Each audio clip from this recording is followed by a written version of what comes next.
Ulug' Rabbim ijobat qil, yiroqda ona duosini. Ulug' Rabbim ijobat qil, zindonda ota duosini. Ulug' Rabbim ijobat qil, musafir yetim duosini. Ulug' Rabbim ijobat qil, vatansiz g'arib duosini. Ulug' Rabbim nasib ayla, ko'rishga vatan ozodini. Ulug' Rabbim nasib ayla, ko'rishga zolim zavolini. Ulug' Rabbim nasib ayla, ko'rishga onam jamolini. Ulug' Rabbim nasib ayla, suyishga vatan tuprog'ini. Ulug' Rabbim nasib ayla, kezishga vatan gulbog'ini. Ulug' Rabbim nasib ayla, vatan tuprog'ida o'lishni. Assalamu alaikum wa rahmatullahi wa barakatuh, dear brothers and sisters. We've arrived at the end of the year for 2020, going into 2021. Some people have already gone into 2021. Like this time last year, I did a year in review. Obviously, we're going to do one tonight because it is the end of the year, and what a year it has been. Obviously, with the Chinese virus, or just people in lockdown, and especially for our brothers and sisters in the UK, it really has ended in tears. No pun intended. But today we'll be going through what we've been covering throughout the year on our channel on Talkies Turkestan. Make sure you guys do post your questions, and I'll do my best to answer them to the best of my ability, about the channel, about the Uyghurs, about China, about East Turkestan. Make sure that you guys are following us, subscribing to our channel if you already haven't. Unfortunately, we've only received about 10,000 followers this year.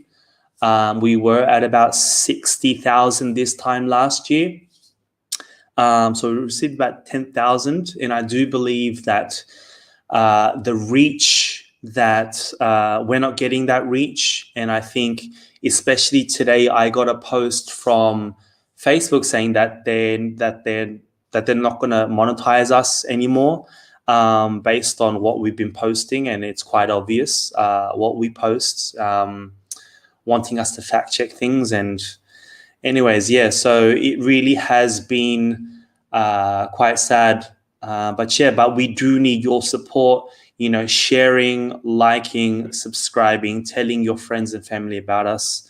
It's only through your support, through donations, that we keep on doing what we're doing. And unfortunately, we don't do this full time. We do have our own jobs, and we do this when we can. Before I actually go into what we've been doing this year, let's start off with the dua. Let's start off with a prayer and say, let's make a dua for all the Uyghurs and anybody else who has died in Chinese concentration camps. May Allah subhanahu wa ta'ala give them the highest levels of Jannah, the highest levels in paradise. To everybody, or to anybody who has lost loved ones,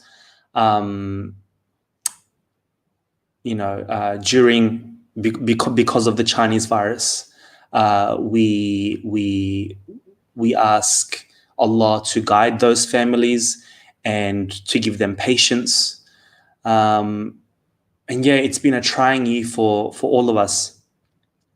And we ask any leaders, whether it be of non-Muslim countries or Muslim countries, that they be guided, and if they were supporting China and their concentration camps and their oppression, that to guide them and not do that anymore. And if Allah wills it, that they continue to support China, then we ask Allah to destroy those leaders and anybody who supports them. I ask Allah to destroy the Communist Party of China. I ask Allah to destroy Xi Jinping and his family. I ask Allah, the heads, the main perpetrators of Chinese concentration camps, to destroy those people and their families.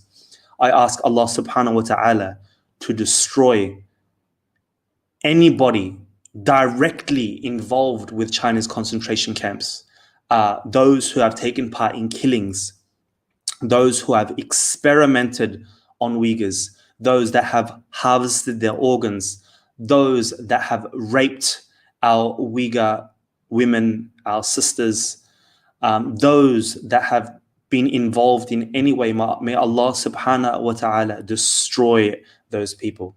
Ameen, ameen, ameen ajma'in. So yeah, let's get to it. So I basically want to 2020, what's been happening or what has happened. Let's see what has happened basically. Let's go through, we're doing a year in review, and obviously brothers and sisters, please do post your questions. Let's change up the view here. Okay, I'll make myself small. I don't need to be that big. All right. So this year, you know, was a huge year for us. Obviously, a lot going on with especially prior to COVID.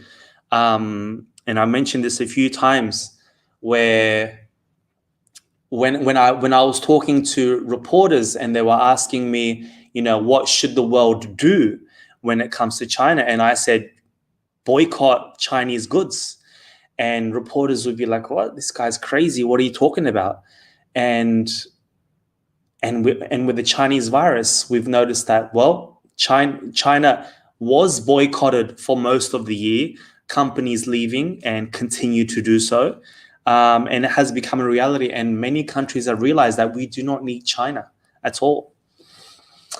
So a big thing that happened this year was the interviews that we started to do. That was a big thing, more exposure. And I just want to go through some of the guests. We were lucky to have, we were privileged to have so many guests. Before I actually go on with that, I want to, you know, send my salams to my brother Abdulghani Thabit, the founder of Talkies Turkestan. And without him, you know, we wouldn't have this platform and reach it to the level that we have at the moment. So a big Jazakallah khair to our brother Abdulghani Thabit, who continues to work on our channel. May Allah subhanahu wa ta'ala bless him and his family. So let's see. All right. So we've had our brother Kuzat Altay many times on our show, currently the head of the Uyghur American Association, you know, has played a big role in, you know, raising the voices of the Uyghur, especially in the United States. And yeah, we love him and we love to have him on our show. I also constantly have him on my other channel, Arslan Live. Yeah, so he's good, and he continues to do his work with the Uyghur American Association. If you don't know, make sure you follow the work that he does, Kuzat Altay and the Uyghur American Association. Get in touch with them. A big thing that has happened this year, before I actually go on with that, a big boost to what we've been doing is thanks to this brother here. Where is he? Sabur Ahmed. host of the Darwinian Delusions YouTube channel, Subur Ahmed. If you put him into YouTube, and he's basically part of the. If you guys follow the London Dawah scene or the UK Dawah scene, and because of this brother, he has we have been able to make lots and lots of connections with many da'is in the UK, and has helped our channel to grow, and is very much a part of our team, inshallah, for the years to come as well. And I was blessed to be I was lucky to be on his channel also a few times, and he's been on mine as well. So yeah, we were alhamdulillah, we were lucky to have brother Zahid Akhtar. If you guys don't know who brother Zahid Akhtar was, and you can see my hair there, because of COVID, we weren't able to go to the hairdressers. Zahid Akhtar is the host, or is the brother from DOME, or Documenting Oppression Against Muslims. And make sure you follow them on Facebook, YouTube, and Twitter. They, as the name suggests, document oppression against Muslims. They document a lot of oppression all around the world, including Yemen, Syria, Philistine, you name it, they do it. And obviously a big contributor to the Uyghurs Plight as well. So yeah, check them out. Make sure. Brother or Dr. Arkin Siddiq, an amazing contributor to the, raising the voices of the Uyghurs on Twitter. Make sure you follow him. He gets reports directly from East Turkestan, and he's very, very essential to our cause. He's been lots of support for us. Not just morally, but financially as well. And we were privileged to have him on twice. And he's just an amazing guy. He's an amazing activist. And make sure you guys check his stuff out as well. Really, really essential. Very, very lucky to have brother Hamza Tortis, a big da'i in the UK. Islamic dawah, and mashallah, Allah has really gifted him with spreading the Islamic message, and may Allah subhanahu wa ta'ala bless him and his family for all that they've done. Brother Shadaman, thank you so much for that comment. Do you stream on Facebook and YouTube in the same? Yes, brother. So if you go to Talkies Turkestan YouTube right now, you go to Facebook right now, you go to my Twitter handle. Actually, why isn't my Twitter handle? Is it up? Let's see if it's up. Yeah, so it's streaming all over right now. Yeah, it's streaming all over. A big thank you to StreamYard. It's just an amazing app. I was having lots and lots of problems with OBS because of the computer power, and so, but yeah, StreamYard makes it really, really easy. We've got a question here. What does it say?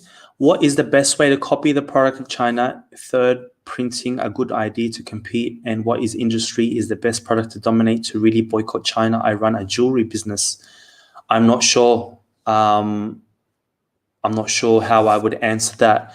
Boycott China, meaning, buy local, wherever you live, buy your local products. Yeah, buy your local products. Even if you have to spend an extra $1 or $2, it's well worth it, to not be part of concentration camps. If, God forbid, if we were living in Nazi Germany, you wouldn't be buying products that were being made by Nazi Germany, and especially products made by Jews in concentration camps. So yeah, that's how I would, try and highlight that. Brother Abdul Hamid Abdullah says, Marhaba. Marhaba back to you, brother. Yeah, we have done a lot, mashallah. Alhamdulillah, may Allah, help us continue to do what we do. Let's see what we've got here. Brother Tahir Imin. Tahir Imin is the founder of Uyghur Times, and it's basically he's a journalist, and Uyghur Times, write articles about the Uyghurs, China, the oppression. Make sure you follow him on Twitter and Facebook as well. Brother Tahir Imin, very, very an amazing guy himself, a well-renowned activist and a big part of the Uyghur community. We've got Brother Dr. Abduali Ayub, currently residing in Norway, a Uyghur activist. He has been, whenever you watch those BBC documentaries in Turkey, interviewing those Uyghurs with a lost, who have lost their family members. This brother is the go-to man when it comes to Uyghur activism and connecting journalists to Uyghurs living in the diaspora who have left or who have lost their loved ones, or whose loved ones were or are in concentration camps, in China's concentration camps. And we were really privileged to have him on Talk is Turkestan as well. So brothers and sisters, make sure you're posting your questions. I'd love to answer them, any queries you may have. We obviously saw a lot of forced marriages. The Uyghurs, especially the women, being forced off into marriage to Han Chinese atheist men. We're just trying to highlight these issues that, you don't hear about these issues in other countries at all. And then we had the big issue with the hair, where, what is it, like a 1.8 billion US dollars, $1.8 billion industry. And this was huge news. And this was by Radio Free Asia. Make sure you are subscribed, you are following Radio Free Asia. These guys are, US funded government organization. They get straight to the source. They have an amazing team. I know a lot of the people who work there, and their news is legit. And they're also named, if I'm not mistaken, in the Uyghur Human Rights Policy Act of 2020, where their source is used. That's if I remember correctly. And it directly feeds into the American government, and through that, the American government can make a decision of what to do about certain issues that arise with the Uyghurs. So make sure you are following Radio Free Asia and the reporter Gulchehra Hoja. She's an award-winning reporter. You'll be able to find her on Twitter as well. Who else did we have? I was lucky enough to be able to interview this brother, Drew Pavlo. Drew Pavlo is an Australian human rights activist. And he started off with a small protest in Queensland, Australia. He's a student at the University of Queensland, just a small protest. And because he and his friends were attacked, there was only like 3 or 4 of them. They were attacked during the protest. It was a peaceful protest by CCP thugs. And from that, he really got famous, and he's like the biggest human rights activist in Australia, fighting for the various groups in present-day China. So not just for Uyghurs, Tibetans, Mongolians, Hong Kong, and other oppressed groups within China. And he's not even Chinese. I mean, he has no connection to the land. He's a human being, an Australian, and the guy is 21, 22 years old. And you just type in his name, and he's like the biggest activist in Australia. And I was really lucky to interview him as well. I've interviewed him twice, and a really amazing guy. We've obviously had lots of Uyghur testimony. I had the privilege of interviewing Dr. Anders Kaur, and he gave me his sort of political analysis on the issue, on the Uyghur issue happening, on the Chinese government, on the Chinese regime, should I say, the Uyghur issue. And yeah, he's very knowledgeable. He's written a few books. And make sure you guys check him out on Twitter and Facebook as well. Let's see. President Trump, isn't he a character? Lele Fale, very funny guy. He's actually a bilingual comedian. He makes his Mandarin is superb. Like, he studied at the Academy of Acting, like drama and arts in Beijing, which is the most popular acting school in China. And yeah, he's very, very talented, always posting videos mocking the Chinese regime. Very funny guy. Ethan Gutman, make sure you guys check this guy out. He's got many books, famous book called The Slaughter, talking about especially the Falun Gong, a group, I don't know if you'd say religious, but a spiritual group there who are really cracked down in the mid-90s and mid to late 90s, whose organs were harvested. And yeah, an amazing, very knowledgeable of what's been happening in China and the oppression. And we talked about specifically, amongst other things, the Uyghur hair, which I mentioned before, an article done, an investigative report actually done by Gulchehra Hoja. Yeah, very knowledgeable. CJ Werleman, if you guys don't know who he is, especially you Muslims, you have to know who this guy is. He's covered a lot on the halal organs thing issue, where the organs of Uyghur Muslims are sold to the highest bidders in the Middle East. And he covers a lot on various Muslim issues all around the world.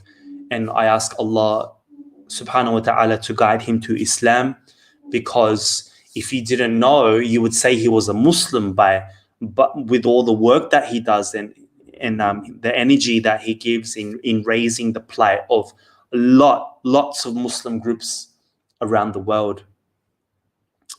Let's see if you have any questions. All right, so we got a question here by Taranum Siddiqui. Assalamu alaikum wa alaikum assalam. What all can we do? I mean, what can we all do to support the Uyghurs? I've mentioned this a lot on our channel. Do what you can within your capacity.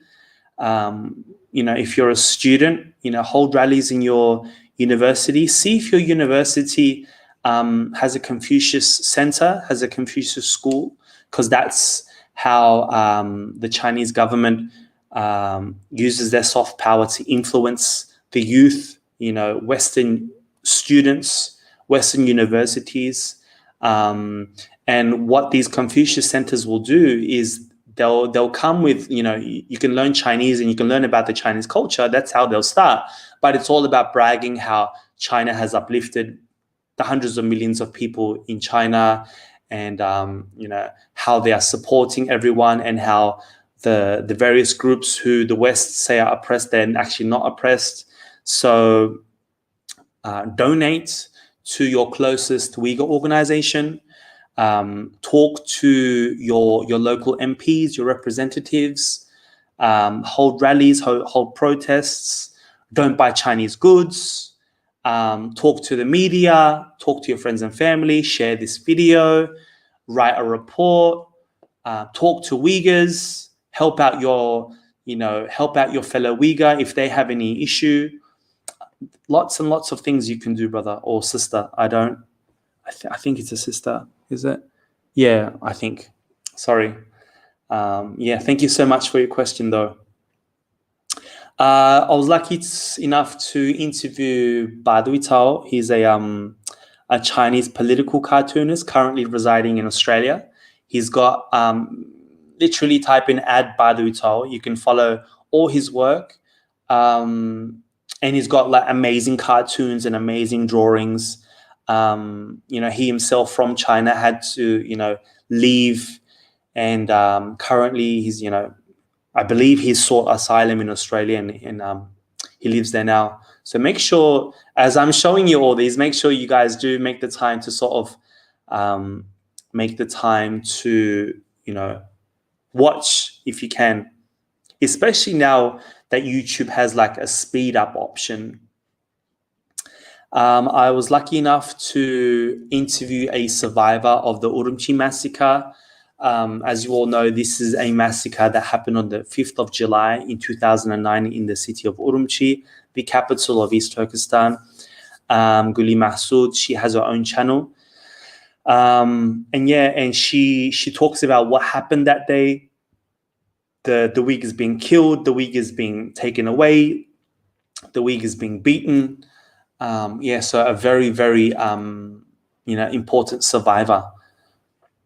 I was lucky enough to interview Dr. Robert Spalding. Make sure you follow him and the work that he does. Buy his book, Stealth War. It's an amazing book, and it covers, just read it. It covers everything on China and how China was able to, secretly and stealthily influence US politics, and just Americans in general. And he is a retired general, he was, I forget his position, but he was advising Trump at one time. Where is it? He's a national security policy strategist. He was a chief architect for the Trump administration's national security strategy and senior, I can't read it behind for strategy. So he was directly, part of Trump and his administration for a time. And I was really privileged to have him on the show as well. Gordon Chang, author, writer, political strategist, talking about Chinese politics.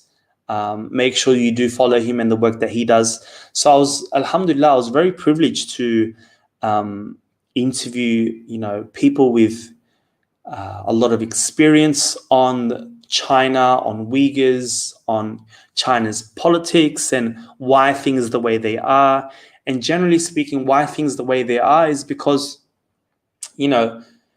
China really owes the West. If you even go back to Hiroshima and Nagasaki, if it wasn't for, it was horrible what happened, but if it wasn't for the Americans bombing Japan back into the Stone Age, China wouldn't be the way they are. And because American bombed the hell out of Japan, China was able to establish a government, a regime in what we know now today as the People's Republic of China.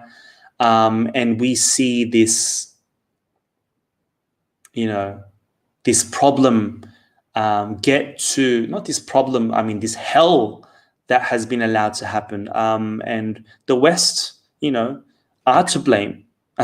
They are to blame as well. But we are also very, very thankful, because if it wasn't for countries like the US, Uyghurs would be slaughtered much worse than the Jews. Louisa Grieve, part of the Uyghur Human Rights Project. And as I mentioned, the group, the organization who was key in getting past and bringing up and raising the Uyghur Human Rights Policy Act. This interview was supposed to happen with the head of the Uyghur Human Rights Project, Ömer Kanat, and also alongside Nuri Turkel, inshallah. Nuri Turkel, currently the US Commissioner, I believe, for religious freedom in the US. So yeah, a very important organization, the Uyghur Human Rights Project. Make sure you follow them. Louisa Grieve, such an amazing woman as well. Covering the Uyghur issue, working for the Uyghurs for many, many years.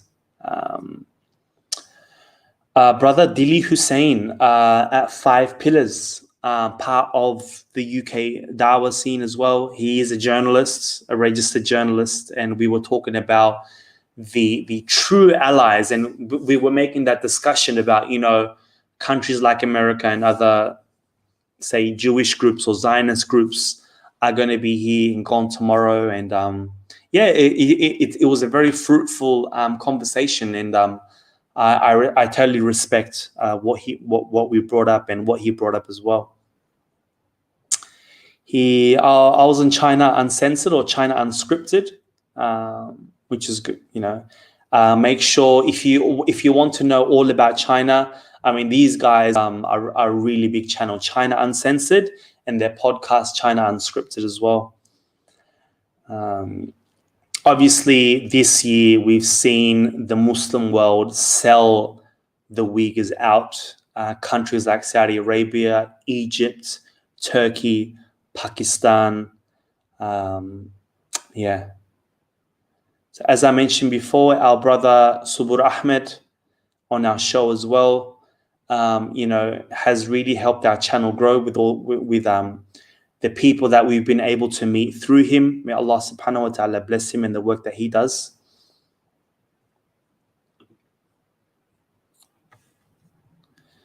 Don't want to miss anyone. Dr. Omar Suleiman, especially Muslims, you guys should know his name. I was happy and alhamdulillah, felt very blessed, that I was lucky enough to have him on my show, showing his support for the Uyghurs. And such an amazing man, and may Allah subhanahu wa ta'ala bless him in his dawah, in the work that he does.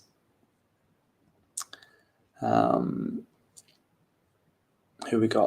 Dr. Sean Roberts. I interviewed him about his book, The War on the Uyghurs, an amazing book. Covers the history, covers the various quote-unquote terror groups.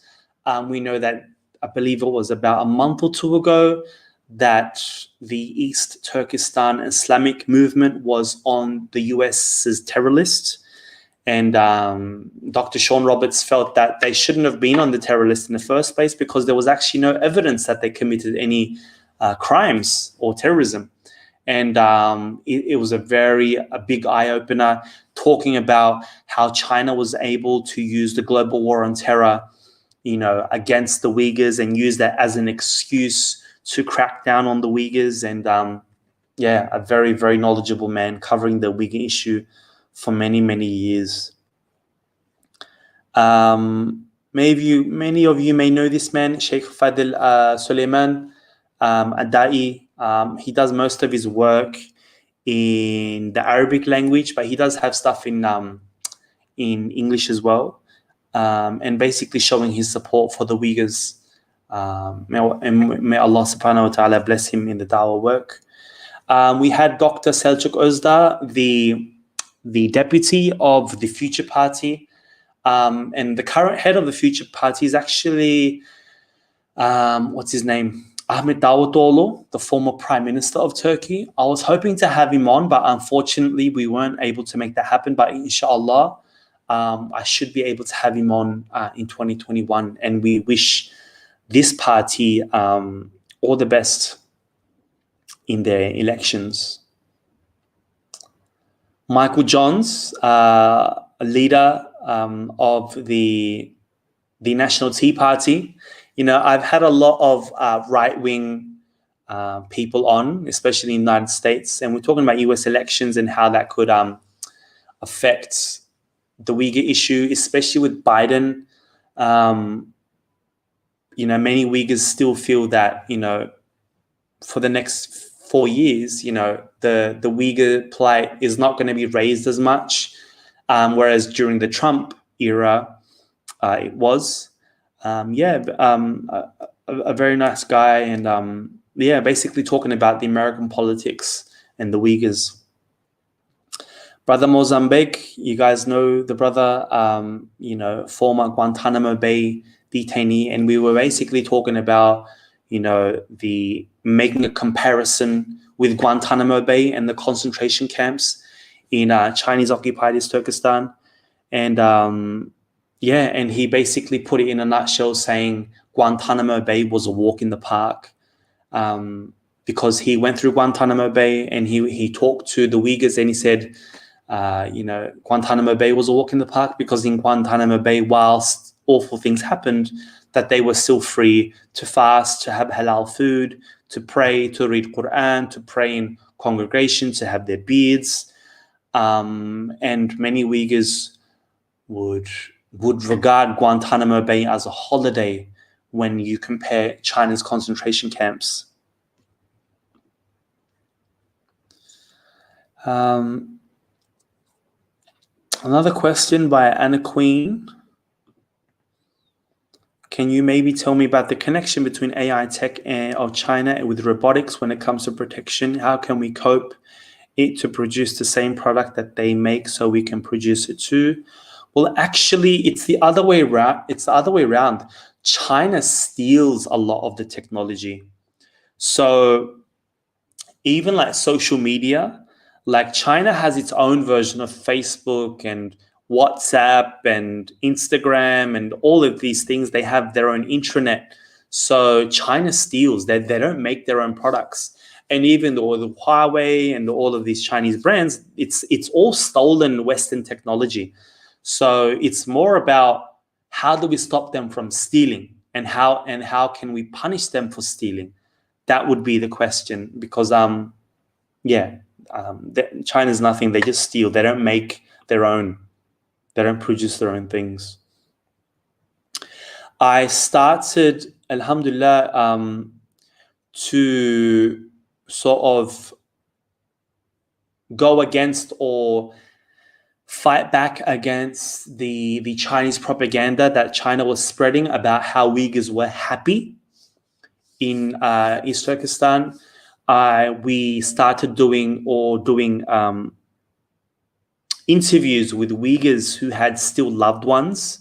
I think we've done about 9 episodes so far, and the first episode we did with Nursiman Abdurrashid, who currently resides in Istanbul, Turkey, and who has 2 brothers.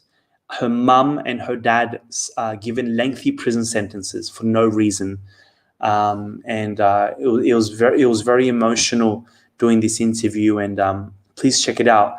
The series is called Happy Uyghurs, and there are about 9 episodes on that. And I thank each and every one of my guests.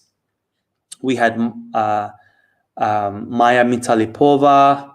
We had Uyghur activists, prominent Uyghur activist Aydin Anwar, Arafat Erkin, many. As soon as I scroll up more, you should be able to see more.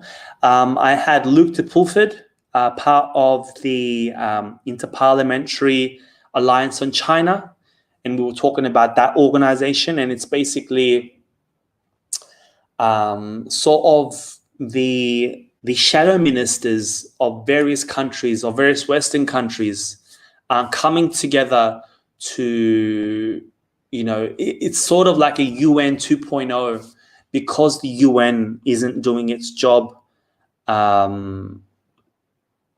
Hi to you as well.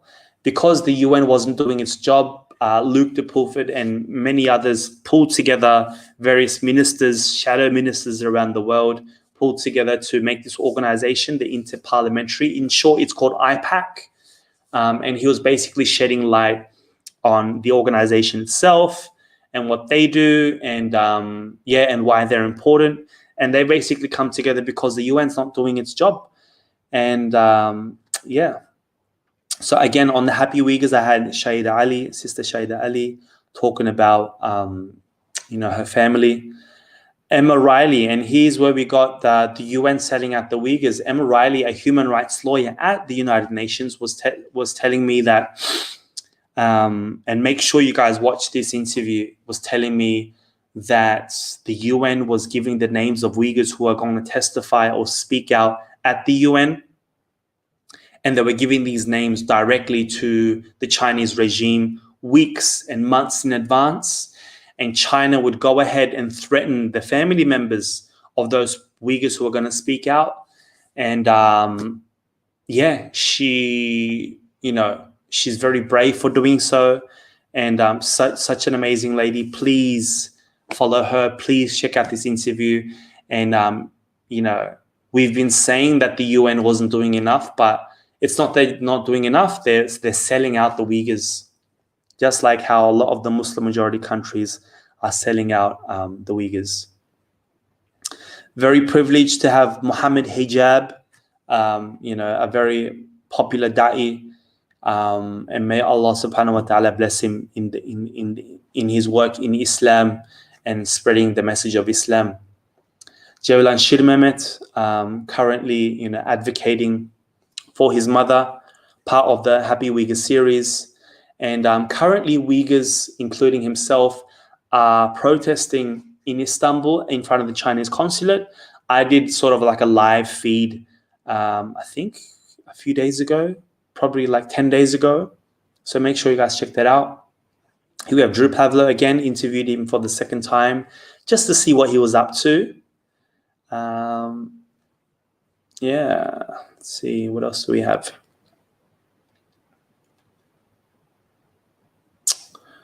And finally, we interviewed Rabi Gul Haji Muhammad, and she was talking about her mother, part 7 of the Happy Uyghur series. Who else did I get to interview? And he was at live feed. So right now, Uyghurs are in day 9. And here I'd like to thank Brother Burhan Uluyol. Brothers, day 9 or day 10 in Istanbul in front of the Chinese consulate, and they've gotten, it's getting bigger and bigger. More people are joining. There is a lot of prominent people. Certain political parties have, or the leaders of certain political parties have joined in as well. Sister Subi Mehmet, talking about her father, who has worked for the CCP for like 40 years. And he's been sentenced to life in prison, if I remember correctly. Please check out that interview as well. Sister Medina Nazimi, who is advocating for her sister, Mevluda. And Mevluda is actually a Turkish citizen, but she also has been locked up in China's concentration camps. And that was the last interview we did. So yeah, unfortunately, guys, we're not getting that many questions. That's fine. I'll just put up once more to post your questions. And if we don't get any, that's okay. This Saturday, we will be interviewing Dr. Rachel Harris, and we will be talking about obviously what's happening in East Turkestan is a physical genocide, but we'll be talking about the cultural genocide that is happening. So, okay, guys, it looks like there are no more questions, so I will let you guys go. Make sure you guys continue to support the work that we do. Like, share, as I've said before, we're not getting that reach because our videos are censored because of the various topics that we talk about, especially when it has to do with China. And in 2021, we believe that our work will be cut out for us. because China, it looks like they are going to come back stronger than ever. You know, one of the very first economies to get back. They've released their vaccine. A lot of countries are buying their vaccine. And we believe the vaccine has been forcefully experimented on Uyghurs in concentration camps. And we urge countries not to buy the Chinese vaccine. If Nazi Germany had created a vaccine and they had experimented on Jews, you know, we would boycott that vaccine as well. So we would compare it to that. So brothers and sisters, we need your continued support in 2021, help our channel grow. And yeah, until next time, please take care of yourselves, enjoy these holidays, and inshallah, we'll see you in 2021. And until next time, Assalamu alaikum wa rahmatullahi wa barakatuh.